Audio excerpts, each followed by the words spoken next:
Pensé que él no hacía nada, hasta que me di cuenta de que estaba criando solo a nuestros hijos mientras yo vivía como si no tuviera familia. Antes de que todo esto comenzara, yo pensaba que era el ejemplo perfecto de una mujer moderna que lo podía todo.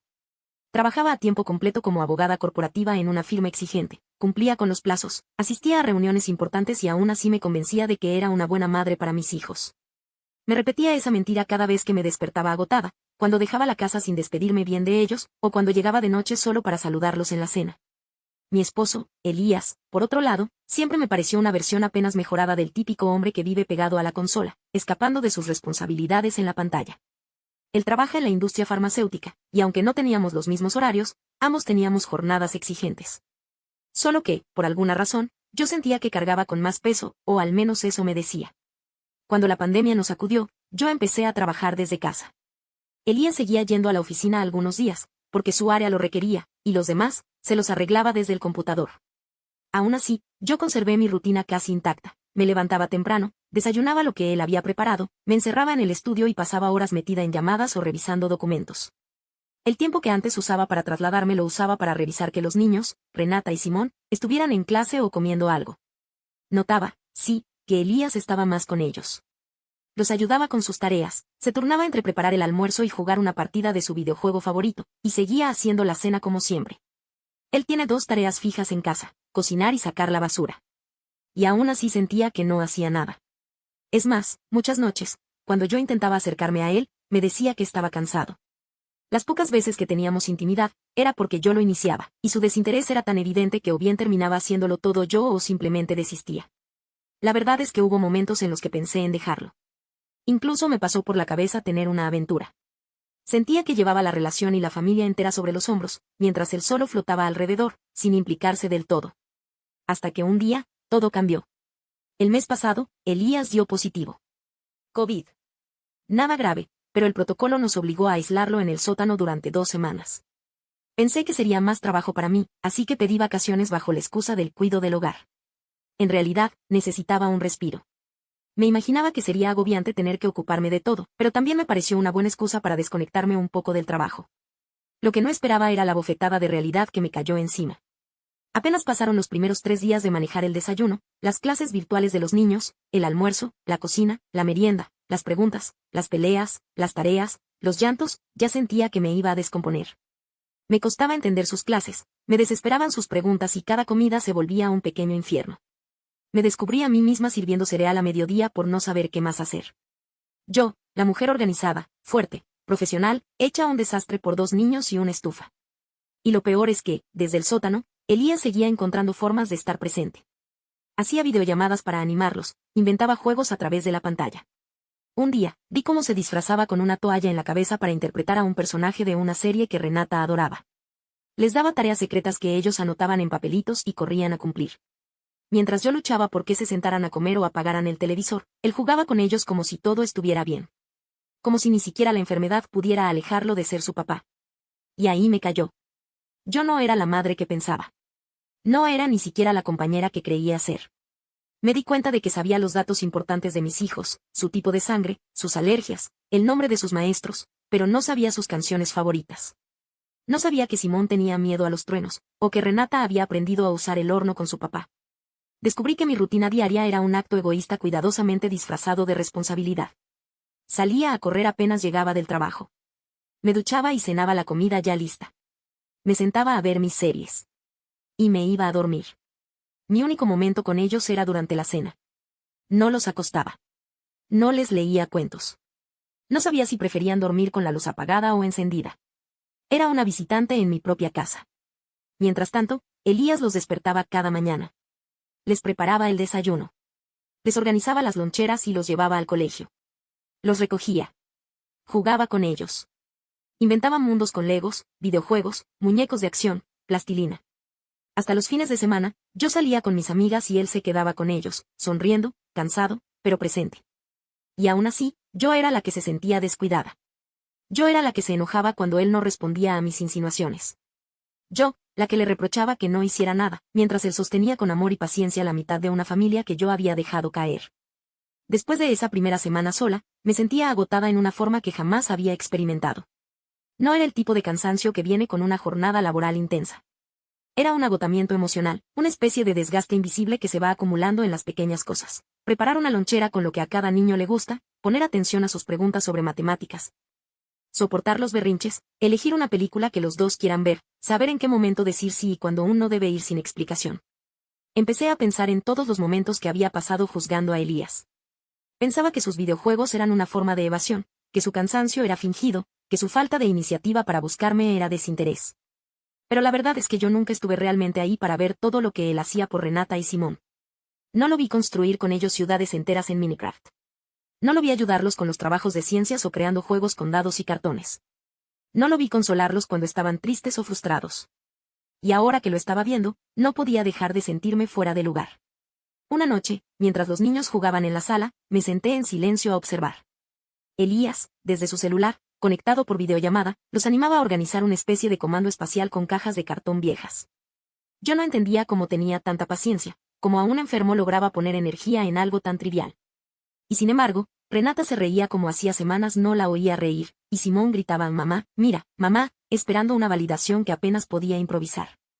Yo me sentía inútil. No porque no pudiera hacer esas cosas, sino porque me daba miedo no saber cómo encajar. Ese fin de semana, en lugar de salir con mis amigas como siempre, me quedé en casa. Me senté en el suelo con ellos mientras jugaban una versión casera del juego de serpientes y escaleras. Era un tablero que habían hecho con hojas pegadas y dibujos de colores. Me pidieron que jugara y accedí. No entendía del todo las reglas, pero eso no importaba. Renata estaba feliz. Simón me miraba de reojo, sin saber si confiar o no. Me sentí fuera del juego, pero dentro de una escena que necesitaba vivir. El domingo, tras el desayuno, sacaron una caja de trastos viejos y empezaron a construir lo que llamaban su centro de mando galáctico. Otra vez, me senté a mirar. Me sentía como una intrusa, pero una parte de mí comenzaba a anhelar pertenecer ahí. Cuando Elías se recuperó y pudo salir del sótano, me sentí aliviada, y también avergonzada. Me había costado 2 semanas entender lo que él había cargado por años sin que yo lo notara. Me senté a su lado en el sofá una noche, después de que acostó a los niños, y le dije que quería acostarlos yo al día siguiente. No me preguntó por qué. Solo asintió. Esa noche, cuando lo intenté, Renata me recibió con una sonrisa. Simón no quiso. Dijo que solo su papá podía hacerlo. Así que dividimos el trabajo, yo a ella, él a él. Me dolió, pero no podía esperar que confiaran en mí de golpe. Al día siguiente, los encontré haciendo aviones de papel con un tutorial en YouTube. Por impulso, y quizás por miedo a volver a perder la oportunidad, me senté con ellos. Al principio, Renata me miró como si esperara un regaño. Simón también se quedó callado. Era como si mi presencia allí estuviera fuera de contexto. ¿Puedo hacer uno con ustedes?, pregunté. Hubo un silencio breve, incómodo, y luego asintieron. Pasamos la siguiente hora doblando papel, lanzando aviones desde las escaleras, compitiendo por cuál volaba más lejos. Me sentí torpe. Pero también, viva. Y cuando terminé, supe que tenía que hacer más. Me acordé de que en la universidad hacía origami cuando me sentía ansiosa, así que al cerrar la computadora ese día, pedí una caja de papeles de colores por internet. Algo en mí quería volver a eso, pero ahora con ellos. Esa noche, cenamos como siempre. Elías cocinó, yo salí a correr, nos bañamos, nos acostamos. Pero esta vez me acerqué a él cuando estábamos en la cama. No sabía cómo empezar a hablar de todo lo que sentía, así que no lo hice. Solo me acerqué y apoyé la cabeza en su pecho. Él no dijo nada. Seguimos en nuestros teléfonos, como tantas veces antes. Yo esperaba que me preguntara algo, que notara algo distinto, pero él estaba callado. Y la verdad, no lo culpo. He estado tan ausente que ni siquiera sabría por dónde empezar a explicarle quién soy ahora. Pero esa noche decidí acostarme temprano. No vi mis programas. No abrí Netflix. Solo me quedé ahí, sintiendo el calor de su cuerpo y recordando cómo era antes. Me dolía saber que él había estado ahí todo este tiempo, mientras yo solo aparecía en escena cuando me convenía. Elías nunca fue el problema. El problema fui yo. Y aunque aún no se lo había dicho, sabía que algún día tendría que decírselo. Porque no se puede empezar de cero sin reconocer dónde se falló primero. Durante los días siguientes, establecí una nueva rutina sin anunciarla, sin prometer nada. Solo empecé a actuar. A la hora del almuerzo, salía de la oficina para sentarme con Renata y Simón. A veces hacíamos origami, grullas, ranas, flores, y otras veces simplemente coloreábamos juntos mientras hablaban de cosas que para ellos eran importantes, series, juegos, tonterías de la escuela. No voy a mentir, al principio me sentía como si estuviera interpretando un papel que no me pertenecía. Pero con el tiempo, fui reconociendo detalles que se habían perdido en mi ausencia, como Renata hace una pausa cada vez que va a contar algo importante. Como Simón frunce el ceño cuando intenta inventar una historia y no le salen las palabras. Todo eso era nuevo para mí, pero no para Elías. Él ya lo conocía todo. Las noches seguían iguales. Después de cenar, ellos se ponían a jugar Minecraft y yo, aunque al principio volvía a mis series, comencé a prestar atención. Cuando Elías, sin dejar de mirar la pantalla, me acariciaba la pierna o apoyaba su cabeza en mi regazo, esta vez no lo ignoraba. Le pasaba la mano por el cabello, suave, como solía hacer cuando éramos novios. Al principio se quedó quieto, como sorprendido. Luego sonrió. Una sonrisa cansada, pero sincera. Lo más curioso de todo era que todavía no podía hablar con él de lo que me pasaba. No encontraba las palabras, no tenía el valor. Hablar con extraños sobre mis errores se me había hecho tan fácil, tan liberador, pero mirarlo a él, a los ojos, y decirle que había estado a punto de destruir todo por puro egoísmo, me resultaba insoportable. Sabía que había considerado tener una aventura. Nunca pasó, pero lo pensé. ¿Cómo le iba a contar eso a Elías, sabiendo que en el pasado alguien le había sido infiel y lo había dejado hecho trizas durante más de un año? No podía. No sin correr el riesgo de romperlo. Pero ese miedo no podía seguir deteniéndome. Cada noche me iba a dormir con la garganta cerrada, deseando tener el coraje de decirle que lo veía, que lo valoraba, que lo necesitaba. Y que lamentaba haberlo culpado de una soledad que era en realidad mi reflejo. Una tarde, llegó del trabajo más tarde de lo usual. Tenía la cara caída. Me dijo que le habían asignado una sobrecarga de proyectos y que no iba a poder pasar tiempo con los niños durante al menos 2 semanas. Sus palabras no fueron una queja. No eran siquiera un reclamo. Fue casi una súplica. Necesito que tú los tomes un rato, por favor. No fue un pedido a su compañera. Fue un ruego a una extraña. Y eso me destrozó. Me acerqué, le tomé las manos, y le dije con toda la firmeza que pude reunir. No tienes que pedírmelo así, Elías. Son mis hijos también. Y tú eres mi esposo. Estoy aquí. Te lo prometo. En su rostro apareció algo que nunca voy a olvidar. Fue como si de pronto hubiera soltado un peso invisible que llevaba años aplastándolo. Me sonrió. Pero no fue una sonrisa cualquiera. Fue la clase de sonrisa que solo se da cuando uno ha estado sobreviviendo con la esperanza de que un milagro ocurra. Durante esas semanas, yo me convertí en la figura principal de Renata y Simón. Les hacía las comidas, o al menos lo intentaba, los acostaba, los entretenía. Traté de ayudar con las tareas, pero fue un desastre. Tardábamos el triple. Me frustraba. Ellos también. Así que, con humildad, le pedí a Elías que siguiera encargándose de eso. Yo me enfocaría en otras cosas. Entonces empecé a hacerme cargo de la cena. Pensé que podría mejorar en eso, pero después de varios intentos fallidos, él se me acercó con esa mezcla de ternura y pena que me conoce tan bien, y simplemente pidió comida por aplicación. Me reí, porque en el fondo sabía que no se trataba de que yo ayudara o supliera a Elías. Se trataba de estar presente, de compartir. Así que cambié de estrategia. En vez de competir con su forma de ser padre, decidí entender a mis hijos. Me puse a descubrir quiénes eran cuando yo no los estaba mirando. Empecé a sacar a Renata a caminar por las tardes mientras Simón iba en su bicicleta. Hablábamos de cosas simples. Otras veces solo caminábamos en silencio. Y sin darme cuenta, empecé a descubrirla. Renata quiere ser científica.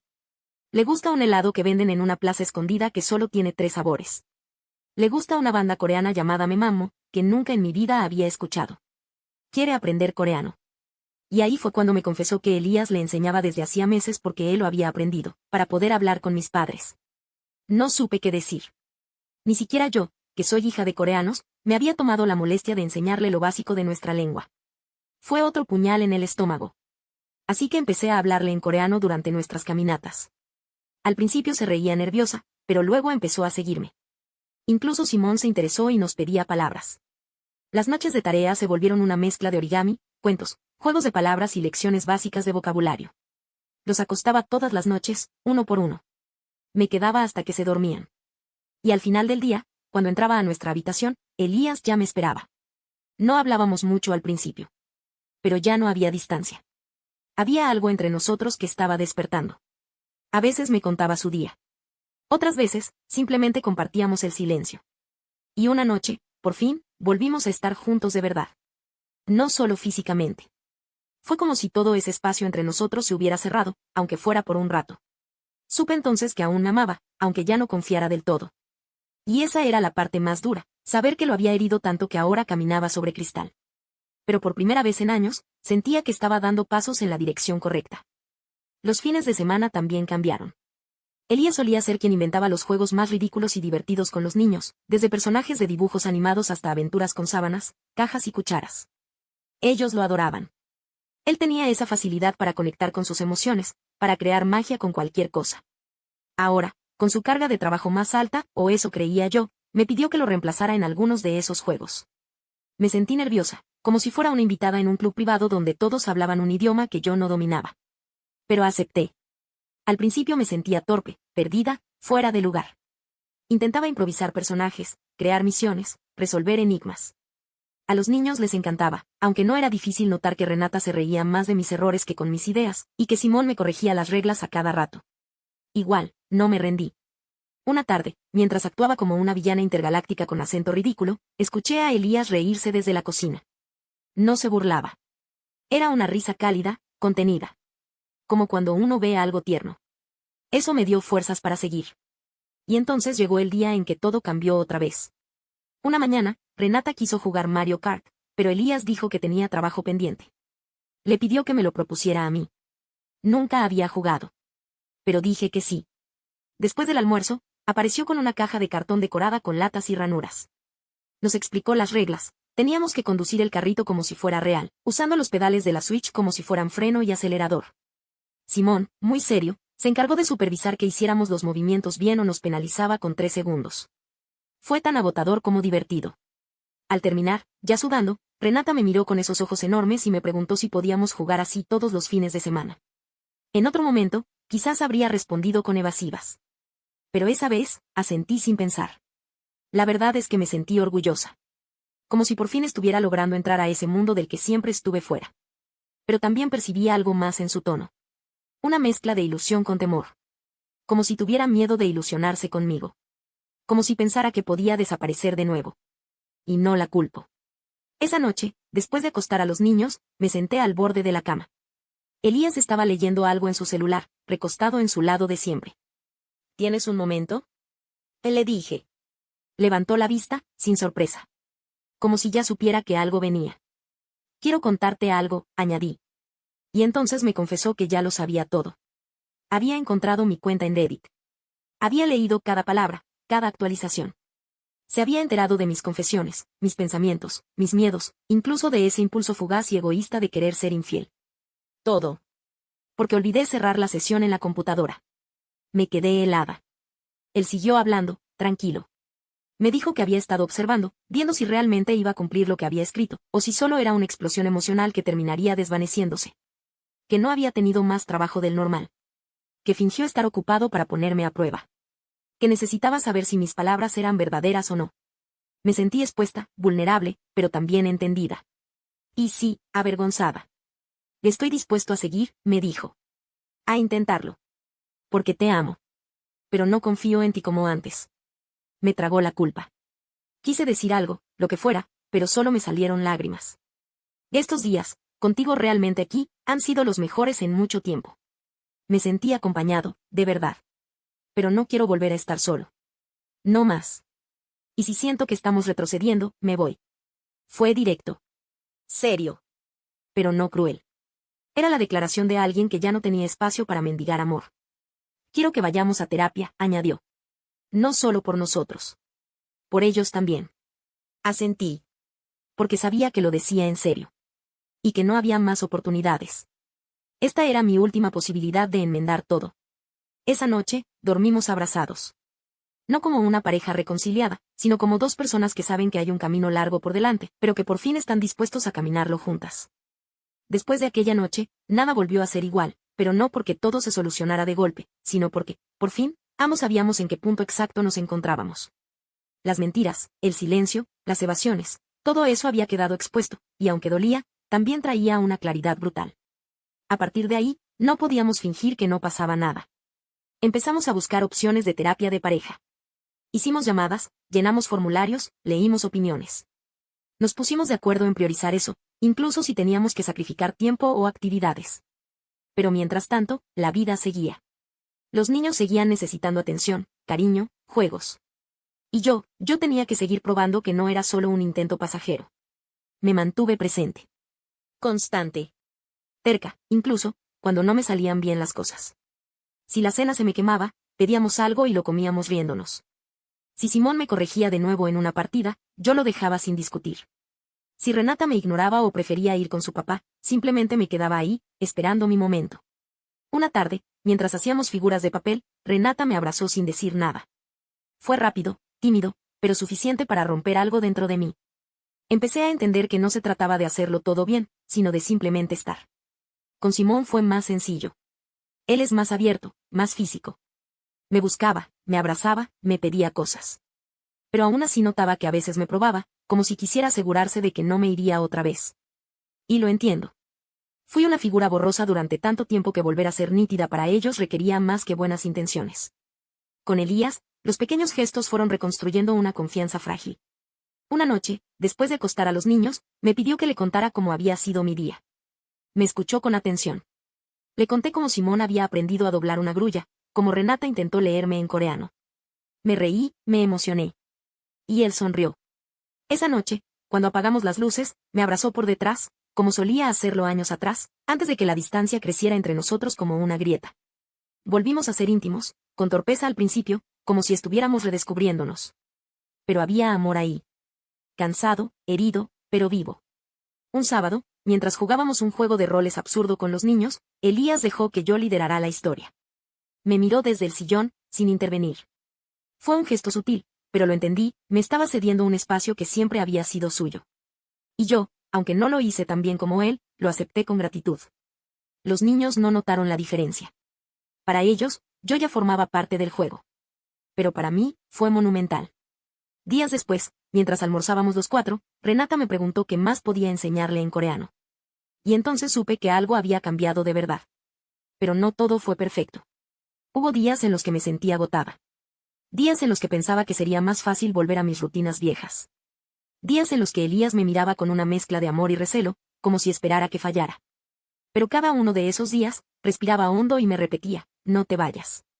Porque ahora entendía lo que significaba estar presente. Lo que había perdido. Lo que todavía podía perder. Unas semanas después, me armé de valor y hablé con mis suegros. Les conté parte de lo que estaba pasando. No todo. Solo lo suficiente. Me senté con ellos en la cocina y lloré. Les dije que me sentía avergonzada, pero que necesitaba ayuda. Ellos, como siempre, me trataron como a una hija. Valeria, no tienes que hacerlo todo en un día, me dijo su madre, tomándome la mano. Solo no dejes de intentarlo. Después de esa conversación, Elías fue un poco más abierto conmigo. Me pidió que fuéramos sinceros, que habláramos con el terapeuta sin guardarnos nada. Acepté. No me quedaba otra.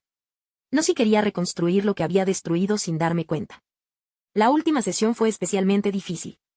Elías dijo algo que se me quedó grabado. Yo la amé solo, durante años. Ahora quiero saber cómo se siente que me amen de vuelta. No supe qué responder. Solo asentí, llorando. Porque era verdad. Porque todo lo que viví hasta entonces, todos los momentos en los que pensé que él me descuidaba, no eran más que proyecciones de mi propia ausencia.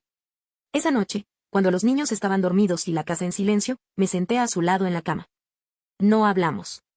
Solo nos miramos. Gracias, le dije. ¿Por qué? Por no rendirte antes de que me diera cuenta. Él no respondió. Me abrazó. Fuerte. Desde entonces, seguimos en ese proceso. No hay garantía de que todo dure. Pero por primera vez, no estoy esperando que las cosas cambien solas. Estoy trabajando por ellas. Por él. Por Renata y Simón. Por mí. Y si algo he aprendido de todo esto, es que el amor no es un sentimiento que se mantiene solo. Es una decisión diaria. Y yo, por fin, estoy eligiéndolos a ellos. No olvides dejar tu opinión en los comentarios, dejar tu like y compartir este video.